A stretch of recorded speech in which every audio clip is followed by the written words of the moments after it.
ഇന്ന് ഫെബ്രുവരി 3-ാം തീയതിയാണ്. കേരളത്തിൻ്റെ കുംഭമേളയായിട്ടുള്ള മഹാമാഘ മഹോത്സവം ഇന്നാണ് സമാപിക്കുന്നത്.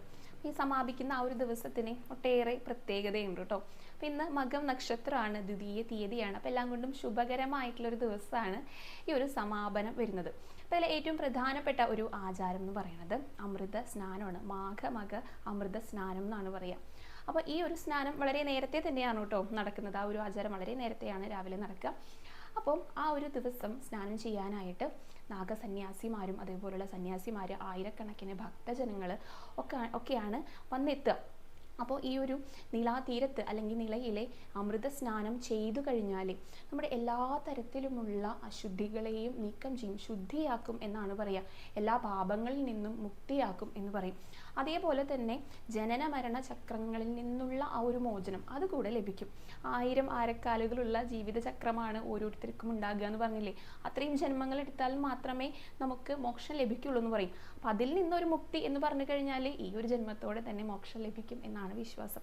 അതാണ് അമൃത സ്നാനത്തിൻ്റെ ആ ഒരു പ്രത്യേകത, അതിൻ്റെ ഒരു പ്രാധാന്യവും. അതേപോലെ തന്നെ വേറൊരു ആചാരം എന്ന് പറയുന്നതാണ് യതി പൂജ. യതി എന്ന് പറഞ്ഞു കഴിഞ്ഞാൽ സന്യാസിവര്യന്മാരാണ് കേട്ടോ. അതായത് സനാതന ധർമ്മത്തെ സംരക്ഷിക്കാനായിട്ട് സർവ്വതും ഉപേക്ഷിച്ച് എല്ലാം സമർപ്പിച്ചുകൊണ്ട് ജീവിക്കുന്ന സന്യാസിമാരെയാണ് യതി എന്ന് പറയുക. അവരെ പൂജിക്കുക, അവരെ ആരാധിക്കുക. അങ്ങനെ ചെയ്തു കഴിഞ്ഞാൽ ഇത് ഗുരുവിനെ ആരാധിക്കുക എന്നുള്ള ഒരു സങ്കല്പമാണ്. ഇത് സന്മാർഗം നമുക്ക് കാട്ടിത്തരും, അങ്ങനെയാണ് പറയുന്നത് കേട്ടോ. അതേപോലെ തന്നെ ഭണ്ഡാര എന്ന് പറഞ്ഞിട്ടുള്ള ഒരു ചടങ്ങ് കൂടെ ഉണ്ട്. അതായത് ഇവർക്ക് സമൃദ്ധിയായിട്ട് അന്നദാനം നടത്തുക. ഈ സന്യാസിമാരെയൊക്കെ ജീവിച്ചിരിക്കുന്ന ദൈവങ്ങളായിട്ടാണ് നമ്മൾ സങ്കല്പിക്കുന്നത്.